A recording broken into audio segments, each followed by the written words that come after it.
আসসালামু আলাইকুম। আমরা যখন একটি কাঁচা ঘরে যখন ওয়ারিং করি তখন আমাদের মেন সুইচের সাথে যখন আমরা একটি এমসিবি সার্কিট ব্রেকার লাগানো প্রয়োজন পড়ে তখন আমরা ঠিক এভাবে লাগাই, ঠিক আছে। এইখানে যেভাবে দেখতে পাচ্ছেন এই দেখেন, এই যে আমাদের কাজ শেষ, এইটা আমরা ঠিক এভাবে লাগাই। এখানে দেখতে পাচ্ছেন এমসিবি সার্কিট ব্রেকার। এখন হয়তো অনেকে বলতে পারে ভাই এমসিবি সার্কিট ব্রেকার ইউজ করলে তো মেন সুইচ ইউজ করার প্রয়োজন নাই। ভাই এখানে বিষয়টা হলো যে গ্রামের কাজগুলো ভিন্ন এবং কি শহরের কাজগুলো ভিন্ন। জায়গা বুঝি কাজগুলো করা লাগবে, কোন জায়গায় কিরকম কাজ করা লাগবে সেটা জায়গার উপরে ডিপেন্ড করে, ঠিক আছে।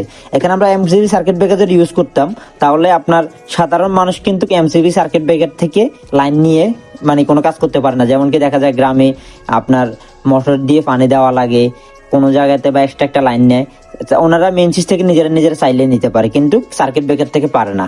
এই জন্য আমরা মেন সুইচ ইউজ করি, তারপর সার্কিট ব্রেকার ইউজ করি, ঠিক আছে, যেন ওনারা শর্টকাটের লাইনগুলো নিতে পারে।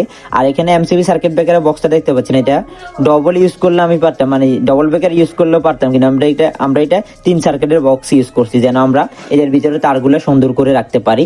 আর এখানে অ্যাবনেটটা দেখতে পাচ্ছেন, এটা হলো 8-10, কাঠের তলাটা হলো 8-10। আর এইভাবে যদি কেউ ফিটিং করেন অবশ্যই এখানে গ্যাপ রাখতে হবে। মেন সুইচের বাম সাইডে সার্কিট ব্রেকারের বক্সটা বসাবেন, আর এখানে গ্যাপ থাকতে হবে যেন এই ঢাকনাটা খুলতে কোনো অসুবিধা না হয়। তো আশা করি সবাই বুঝতে পারছেন। তো সবাই ভালো থাকবেন। আসসালামু আলাইকুম।